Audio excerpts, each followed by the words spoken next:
Hello friends, मैं advocate अर्पित सक्सेना आपके अपने चैनल दाल और एम्पर पर आपका स्वागत है। आज मैं बहुत एक इम्पॉर्टेंट लीगल इशू पर बात करने जा रहा हूँ। जो महिलाएं डोमेस्टिक वायलेंस घरेलू हिंसाओं से परेशान हैं वह क्या कर सकती हैं। लॉकडाउन में अक्सर ऐसे काफ़ी सारे सर्वे आए हैं जिसमें घरेलू हिंसा बढ़ी है। हिंदुस्तान में ही नहीं, लगभग पूरे विश्व में घरेलू हिंसा काफ़ी बढ़ गई है। ऐसे कुछ सर्वे न्यूज़पेपर में देखने को मिल रहे हैं। उस पर क्या लॉ हमारे देश में हैं उन सब पर मैं बात करूँगा। पर एक बात मैं कहूँ कि इतने सारे लॉज हमारे देश में महिलाओं की सुरक्षाओं के लिए हैं जिस पर एक वीडियो में बात करना बहुत मुश्किल है, काफ़ी लंबी वीडियो हो सकती है। पर मैंने एक इम्पॉर्टेंट जो लॉज हैं वो मैंने रखे हैं ताकि घरेलू हिंसाओं से जो महिलाएं हैं उनको एक छोटी सी वीडियो में काफ़ी बड़ी समझ, काफ़ी बड़ी कानूनी जानकारी मिल जाए। उन सब पर करने के लिए सबसे पहले मैंने जो टॉपिक चुना है वो है domestic violence act 2005। Domestic violence act 2005 एक ऐसा कानून है 2005 का जो महिलाओं को ऐसा अधिकार देता है कि वह जुडिशियल मजिस्ट्रेट के यहाँ केवल एक एप्लीकेशन लगाएं सेक्शन 12 में और वह सारी रेमेडीज एप्लीकेशन के तहत पा सकती हैं। यानी कि आपको बहुत ज़्यादा मशक्क़त करने की ज़रूरत नहीं है, बहुत ज़्यादा परेशान होने की ज़रूरत नहीं है। आपको केवल अपनी जो निचली अदालत हैं वहाँ जुडिशियल मजिस्ट्रेट साहब की जो कोर्ट होती है वहाँ अपने एरिया मजिस्ट्रेट के पास जाना है, सेक्शन 12 में एप्लीकेशन लगानी है और सभी रेमेडी इसी एप्लीकेशन से आपको मिल जाएंगी। इस एक्ट की खास बात एक ये भी है कि काफ़ी फास्ट प्रोसीडिंग यहाँ पर रखी गई है। एप्लीकेशन लगने के 3 दिन के अंदर पहली डेट पड़ती है, उसके बाद करीब 60 या 90 दिन का कुछ टाइम पीरियड है जिसमें कि वो एप्लीकेशन डिस्पोज ऑफ कर दी जाएगी। तो हमारी पार्लियामेंट ने लॉ बनाते वक्त ये कोशिश करी है कि रेमेडी जल्द से जल्द मिले। इस वीडियो को जब आप प्रॉपरली पूरा देख लेंगे तो मुझे उम्मीद है कि आप सभी लीगल प्रोविजंस को अच्छे से समझ जाएंगे कि क्या क्या लीगल प्रोविजंस हैं महिलाओं की सुरक्षा के लिए। और अगर आपको लगता है कि कोई आपका खास जानने वाला या कोई दोस्त या कोई आपका आस पड़ोस में कोई है तो उसको ये वीडियो ज़रूर भेजें। अगर वो ग्रसित होगा किसी भी घरेलू हिंसा से तो उसको काफ़ी लाभ मिल सकता है। मैं सेक्शन 12 से शुरुआत करने जा रहा हूँ। सेक्शन 12 जो है वह साफ साफ कहती है कि जुडिशियल मजिस्ट्रेट की एप्लीकेशन कौन कौन लगा सकता है, तो उसमें है एग्रीड पर्सन। इस पूरे एक्ट की सबसे खास बात ये भी है कि ये केवल महिलाओं के लिए है, यानी कि पुरुष इस एक्ट का, इस लीगल रेमेडी का कोई भी फ़ायदा नहीं ले सकते, केवल महिलाएं ले सकती हैं। महिलाओं में कौन? महिलाओं में कोई भी शादीशुदा, गैर शादीशुदा। अब उसके बाद एग्रीड पर्सन यानी कि ग्रसित महिला, यानी कि जो घरेलू हिंसा से परेशान है वह या उसके बिहाफ पर कोई दूसरा व्यक्ति, उसका भाई, उसके माता पिता, कोई भी एप्लीकेशन लगा सकते हैं, या प्रोटेक्शन ऑफिसर। सेक्शन 12 में जब आप एप्लीकेशन लगाते हैं तब जुडिशियल मजिस्ट्रेट के पास पावर है कि वो कोई भी रेमेडी आपको दें। कौन से रिलीफ आपको देंगे वो मैं आगे सेक्शन 17 से स्टार्ट होगा, इसी वीडियो में अभी आगे बताऊंगा। पहले मैं बता दूं कि एग्रीड पर्सन सेक्शन 2A में डिफाइन है, जो कहता है कि only women, wife, daughter, daughter in law, सभी तरह की महिलाएं यहाँ शामिल हैं। यहाँ पर वो महिलाएं जो लिव इन रिलेशनशिप में रह रही हैं वह भी शामिल हैं। ये ऑनरेबल सुप्रीम कोर्ट का एक लेटेस्ट जजमेंट है जिसमें काफ़ी अच्छे से इसको बताया गया है।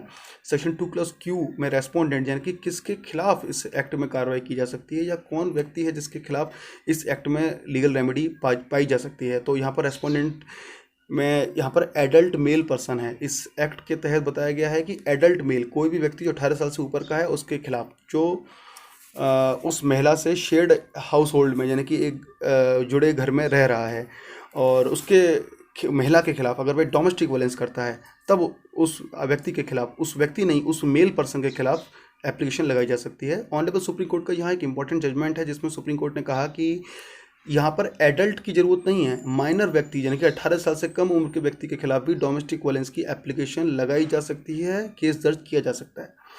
अब बात देखते हैं कि कौन कौन सी रेमेडीज़ हैं, कौन कौन से रिलीफ हैं। तो सेक्शन 17 पहला रिलीफ है जो कहता है right to reside in shared household. अब शेयर्ड हाउस होल्ड का मतलब यहाँ पर आप ये समझिए कि एक घर जिसमें वो महिला या वो व्यक्ति जो उसके खिलाफ डोमेस्टिक वायलेंस कर रहा है वो रह रहा है, तब वह औरत, वह महिला अगर चाहें तो वो ये रिलीफ भी ले सकती है कि उसे उस घर में रहने दिया जाए, चाहे उस महिला का उस घर में कोई लीगल राइट या बेनिफिशियल इंटरेस्ट हो चाहे ना हो, यानी कि उस घर में कोई मालिकाना हक नहीं है तब भी उस औरत का उस घर में रहने का अधिकार होगा अगर उसको ये रिलीफ जुडिशियल मजिस्ट्रेट के द्वारा दे दिया जाता है, सेक्शन 17 का। अब सेक्शन 18 की बात करते हैं जो कहता है कि प्रोटेक्शन ऑर्डर। सेक्शन 18 में आपको पहले प्राइमा फेसिली ये साबित करना होता है कि आपके खिलाफ डोमेस्टिक वायलेंस हो रहा है या होने की संभावना है, तब ऐसे में सेक्शन 18 का प्रोटेक्शन ऑर्डर होता है। और वो प्रोटेक्शन ऑर्डर में कई तरह के ऑर्डर हैं जो जुडिशियल मजिस्ट्रेट दे सकते हैं। तो उस ऑर्डर्स को मैं छोटे में बताऊं तो पहला ऑर्डर है कि committing any act of domestic violence, यानी कि प्रोहिबिट करना कि आप कोई भी डोमेस्टिक वायलेंस का किसी भी तरह का कोई एक्ट नहीं करेंगे। दूसरा, आप किसी भी तरह की डोमेस्टिक वायलेंस को उकसाएंगे नहीं। तीसरा, आप वह महिला जिस जगह काम कर रही है वहाँ आप जाएंगे नहीं, उस महिला से आप किसी भी तरह का कम्युनिकेट टू अटेम्प्ट नहीं करें, मतलब आप उससे कम्युनिकेट करने के लिए कोई अटेम्प्ट नहीं करेंगे, उससे बातचीत करने के लिए आप टेलीफोन कर रहे हैं, मैसेज कर रहे हैं, या उससे किसी भी तरह का इलेक्ट्रॉनिक कॉन्टैक्ट करना चाह रहे हैं, वो नहीं कर सकते। और तीसरा है इसमें आगे है कि अगर कोई बैंक लॉकर या कोई बैंक अकाउंट आप उस महिला के साथ एंजॉय कर रहे थे जॉइंटली, तो उसको आप ऑपरेट नहीं करेंगे जब तक कि जुडिशियल मजिस्ट्रेट की परमिशन ना हो। और उसके बाद अगला है कि अगर आप, वो महिला जो है पीड़ित, उसका कोई डिपेंडेंट है जो उसके साथ रह रहा है या कोई रिलेटिव है, तो आप उसको किसी भी तरह की हिंसा नहीं पहुंचाएंगे। जैसे अगर कोई महिला है, उनके साथ उनका छोटा भाई, छोटी बहन, उनके माता पिता रह रहे हैं जो पीड़ित हैं आपकी घरेलू हिंसा से, तब उनको आप किसी तरह का नुकसान नहीं पहुंचाएंगे, ऐसा ऑर्डर भी किया जा सकता है। और दूसरा कोई ऐसा एक्ट जो जुडिशियल मजिस्ट्रेट सही समझते हैं। सेक्शन 18 का जो प्रोटेक्शन ऑर्डर है, इसके साथ एक बात याद रखने की ज़रूरी है कि अगर इसका वॉयलेशन किया, यानी कि इसका उल्लंघन किया, तो 1 साल तक की सज़ा हो सकती है और वह अपराध कॉग्निजेबल होगा, नॉन बेलेबल होगा। यहाँ पर ये बात जरूर याद रखिए कि कॉग्निजेबल ऑफेंस अक्सर वही होते हैं जिनमें 3 या 3 साल से ज़्यादा तक की सज़ा होती है, पर पार्लियामेंट के पास डिस्क्रिशनरी पावर है। पिछली वीडियो में मैंने आपको बताया था कि वह चाहें तो इसका उल्टा, यानी कि ऐसे अपराध जो 3 साल से कम की सज़ा से पनिशेबल हैं, उनको भी कॉग्निजेबल और नॉन बेलेबल बनाया जा सकता है। जैसा कि यहाँ पर डोमेस्टिक वायलेंस के केसेस में ज़रूरी हो गया था, काफ़ी ज़्यादा घरेलू हिंसा के केसेस आ रहे थे, पुरुष ऑर्डर देने के बाद भी, मजिस्ट्रेट के ऑर्डर देने के बाद भी नहीं मान रहे थे, इसलिए यहाँ पर अरेस्टिंग को, गिरफ्तारी को शायद कानून ने ज़रूरी समझा किसी किसी केस में, तब वहाँ कॉग्निजेबल बनाया गया है। सज़ा 1 साल तक की रखी है यहाँ पर। अब उसके बाद देखते हैं रेजिडेंस ऑर्डर, यानी कि वही महिला जो घरेलू हिंसा से परेशान है, वे चाहें तो अपने ससुराल के घर में भी वहाँ रह सकती है, जैसा सेक्शन 17 का ऑर्डर था। अब सेक्शन 19 में जो रेजिडेंस ऑर्डर है, उसमें यह है कि उस महिला को उस घर से बेदखल नहीं किया जाएगा अगर पे वहाँ रह रही है, और वह महिला का जो पोजीशन उस घर में है उसको डिस्टर्ब भी नहीं करेंगे। मतलब आप बेदखल नहीं करेंगे, पर आप डिस्टर्ब कर रहे हैं, उसकी बत्ती बिजली काट रहे हैं, ये सब नहीं कर सकते। और उसके बाद अगला ऑर्डर है कि वह महिला अगर चाहे तो ये एप्लीकेशन लगा सकती है कि रेस्पोंडेंट को ही उस घर से हटा दिया जाए, यानी कि वह महिला जो ग्रसित है वह चाहे तो कह सकती है कि उसके पति को या उसके जो और दूसरे रेस्पोंडेंट हैं उनको ही उस घर से हटा दिया जाए, तो ऐसा ऑर्डर भी किया जा सकता है। पर इस ऑर्डर के साथ एक रेस्ट्रिक्शन है कि ऐसा ऑर्डर महिलाओं के अगेंस्ट नहीं जारी किया जा सकता। जैसे महिलाएं कौन, उस औरत की सास है, उस औरत की नंद है, उसके खिलाफ ये ऑर्डर नहीं होगा, पर जितने भी पुरुष हैं घर में उनके खिलाफ ऐसा ऑर्डर किया जा सकता है। उसके बाद अगला ऑर्डर है कि वह महिला अगर चाहें तो ये ऑर्डर भी ले सकती है कि उस रेस्पोंडेंट, यानी कि उसके पति का कोई भी रिश्तेदार उस घर में नहीं आएगा, या वह व्यक्ति रेस्पोंडेंट उस शेयर्ड हाउस होल्ड की जो भी प्रॉपर्टी है उसको किसी भी तरह से डिस्पोज ऑफ नहीं करेगा, एलिनेट नहीं करेगा, और वह उस घर में कोई भी अधिकार है उसको रिनाउंस नहीं करेगा, उसको छोड़ेगा नहीं जब तक कि जुडिशियल मजिस्ट्रेट परमिशन ना दे दें। या फिर ये ऑर्डर भी किया कर सकते हैं मजिस्ट्रेट कि वह रेस्पोंडेंट एग्रीड पर्सन के लिए एक अल्टरनेट एकोमोडेशन प्रोवाइड करे, एक दूसरा घर प्रोवाइड करे, और उसका किराया भी वही व्यक्ति दे।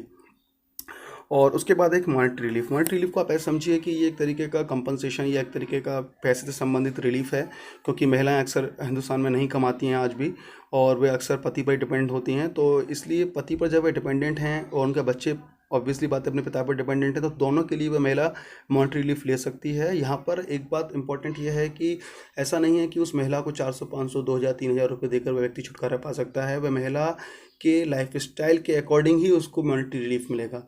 अब उस महिला का लाइफ स्टाइल अगर 10,000 रुपये का है, तो वह व्यक्ति बाध्य है कि वह उस महिला को 10,000 रुपये का मॉनेटरी रिलीफ दे। ठीक है। अब उसके बाद कस्टडी ऑर्डर। कस्टडी ऑर्डर पर हम जब जाएंगे तो यहाँ पर बच्चे की कस्टडी के रिगार्डिंग है कि बच्चे की कस्टडी कहाँ जाएगी। तो बच्चे की कस्टडी के लिए सेक्शन 21 कहता है डोमेस्टिक वायलेंस एक्ट का कि टेम्पररी कस्टडी एग्रीड पर्सन को मजिस्ट्रेट चाहें तो दे सकते हैं। यहाँ पर ऐसा भी नहीं है कि दिया जा सकता है, पर दे सकते हैं। और वहीं रेस्पोंडेंट के लिए एक प्रोविजन बना सकते हैं कि वे समय समय पर उस बच्चे से मिलें। अब सेक्शन 498A IPC आपने काफ़ी सुना होगा generally. 498A Indian panel code का एक बहुत इंपॉर्टेंट सेक्शन है, 1983 में ऐड हुआ था, और ये तब ऐड हुआ था जब घरेलू हिंसाएं बहुत हद तक बढ़ चुकी थी। दहेज की मांग के लिए महिला लड़कियों को जलाया जा रहा था। महिलाओं को आज भी परेशान किया जाता है दहेज के लिए। काफ़ी सारे ऐसे केसेस आते रहते हैं हमारे बीच, और उन सब पर काउंटर करने के लिए 498 IPC को बनाया गया। 498 IPC में 3 साल तक की सज़ा है। अपराध को कॉग्निजेबल और नॉन बेलेबल बनाया गया है, यानी कि पुलिस विदाउट वारंट अरेस्ट कर सकती है। बेल का भी जो राइट होगा वो यहाँ पर राइट नहीं है, यहाँ पर डिस्क्रिशनरी पावर होगी पुलिस ऑफिसर की, जुडिशियल मजिस्ट्रेट की, कि बेल दे ना दें। तो यहाँ पर क्या है कि केवल आपको ये दिखाना है कि आपका हस्बैंड या आपके हस्बैंड के रिलेटिव क्रूअल्टी कर रहे हैं, मेंटल क्रूअल्टी या फिजिकल क्रूअल्टी। अब मेंटल क्रूअल्टी में क्या क्या शामिल है? ताने देना कि बच्चे नहीं हो रहे हैं, या रंग काला है, या घर परिवार को लेकर कोई ताना दे रहे हैं, या मान लीजिए दहेज को लेकर कोई ताना वाना दिया जा रहा है, तो उसके लिए मेंटल क्रूअल्टी। और अगली उसके बाद है फिजिकल क्रूअल्टी। अब फिजिकल क्रूअल्टी के लिए यहाँ पर समझिए कि मार पिटाई, जिस तरीके के झगड़े घरों में अक्सर होते हैं, हाथ उठाना, तो इन सब के लिए 498 IPC है। 125 CRPC कहती है कि मेंटेनेंस। मेंटेनेंस के लिए यहाँ कौन कौन मेंटेनेंस क्लेम कर सकता है? तो वह है पत्नी, चाहे उसका डाइवोर्स हुआ हो चाहे ना हुआ हो, चाहे वह महिला डाइवोर्स हो चुकी है तब भी वह मेंटेनेंस ले सकती है, पर साबित एक ही बात करनी है कि वे अपने आप को मेंटेन करने के लिए कैपेबल नहीं है।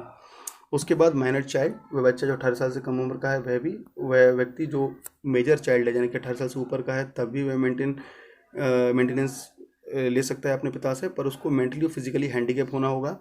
और उसके बाद में मेजर कोई लड़की है जो कि अनमैरिड है, अनमैरिड से मतलब इसकी शादी अभी नहीं हुई है पर 18 साल से ऊपर की है, माता पिता भी मेंटेनेंस ले सकते हैं। कितना अमाउंट ले सकते हैं? मजिस्ट्रेट जैसा सही समझे वैसा। पहले अमेंडमेंट से पहले यहाँ ऐसा नहीं था, कुछ अमाउंट फिक्स था, लेकिन अब वो अमाउंट हटा दिया गया है। मैं मेंटेनेंस के प्रोविज़न को लेकर एक बात यहाँ एक और कहूँगा कि कुछ महिलाएं परेशान हैं कि वो उनके जो पति हैं वो कमाते ही नहीं हैं, इसलिए वो कह रहे हैं कि हम मेंटेन कहाँ से करें। तो यहाँ सुप्रीम कोर्ट का एक काफ़ी रीसेंट वर्डिक्ट भी है, उससे पहले भी सुप्रीम कोर्ट हर बार कहता रहा है कि इस बात से फ़र्क नहीं पड़ता कि व्यक्ति कमा रहा है या नहीं कमा रहा है। अगर उसका पति पूरी तरह से सक्षम है कमाने के लिए, यानी कि इस तरह की कोई बीमारी नहीं है, कोई विकलांगता नहीं है, तब ये मानता है कानून कि वह व्यक्ति कमाने के लिए सक्षम है और उसको अपनी पत्नी को मेंटेन करना होगा। ये उसकी जिम्मेदारी है, नैतिक जिम्मेदारी है, और मैं कहूँगा कि कानूनी जिम्मेदारी भी यहाँ पर है कि उसको मेंटेन करे। और कितना मेंटेन करें ये कोर्ट अक्सर अपने जजमेंट में बताएंगी कि इतने रुपए मेंटेनेंस आपको देना होगा। उसके बाद अगली बात कि वो साबित नहीं होता है कि वो कितना कमा रहा है, तो ये भी कोई परेशानी होने की बात नहीं है। ऑनरेबल सुप्रीम कोर्ट कई बार कह चुके हैं कि वो मेंटेन करने के लिए लायबल है। अब वो कमाना साबित हो रहा है या नहीं, इस बात से फिर कोई फ़र्क नहीं पड़ने वाला यहाँ पर। और उसके बाद साथ ही कि इन सब जो लीगल प्रोविज़न्स हैं, ये सारे लीगल प्रोविज़न्स जो घरेलू हिंसा से ग्रसित महिलाएं हैं, पीड़ित महिलाएं हैं, उनके मैंने एक मदद करने के लिए, हेल्प करने के लिए ये सब यहाँ बताएं हैं। इसलिए इसका प्लीज़ मिसयूज़ ना करें, क्योंकि अक्सर मिसयूज़ भी देखा जा रहा है। जिससे शादी हुई, जिस परिवार से शादी हुई है, वह भी आपका एक अपना परिवार है। और कोशिश करें कि मिलकर बातचीत कर बैठकर सारी समस्याओं को दूर किया जा सके। पर अगर कोई समस्या दूर नहीं होती है तब ज़रूर कानूनी लीगल उपचार आपके हेल्प के लिए हैं, ज़रूर उनकी मदद लें और इनसे डरें नहीं, कानून सेवा के लिए है। मैं यहाँ मैरिज को लेकर एक बात जरूर कहूँगा, marriage is a divine pleasure, please don't disturb it. इसको डिस्टर्ब नहीं कीजिए। और इसको डिस्टर्ब करने में अक्सर देखा गया है कि जो पति होते हैं उनके परिवार के भी बाकी लोग भी इसमें काफ़ी ज़्यादा मदद करते रहते हैं, सास ससुर और बाकी सब ननद, ये सब प्लीज़ आप ये सब चीज़ें से दूर रहिए, क्योंकि लॉ बहुत स्ट्रिक्ट है और बाद में कानूनी अड़चनों से बचने के लिए ज़रूरी है कि अभी समझ जाएं। थैंक यू, धन्यवाद। मुझे उम्मीद है कि वीडियो अच्छी लगी होगी। प्लीज़ ज़रूर शेयर करें और इस वीडियो की PDF फाइल मैं अपने टेलीग्राम ग्रुप पर अपलोड कर दूंगा, आप वहां से डाउनलोड करके और अच्छे से समझ सकते हैं। साथ ही एक बात और कि मैं जिस लाइन में जो भी ग्रसित महिलाओं के रिगार्डिंग जो कानून है उस पर अलग अलग सेपरेट वीडियो अपने अगले लेक्चर में लाता रहूँगा, इसलिए मेरे चैनल से जुड़े रहिए, शेयर करिए, सब्सक्राइब करिए, बेल आइकन पर क्लिक करिए। नमस्कार, जय हिंद।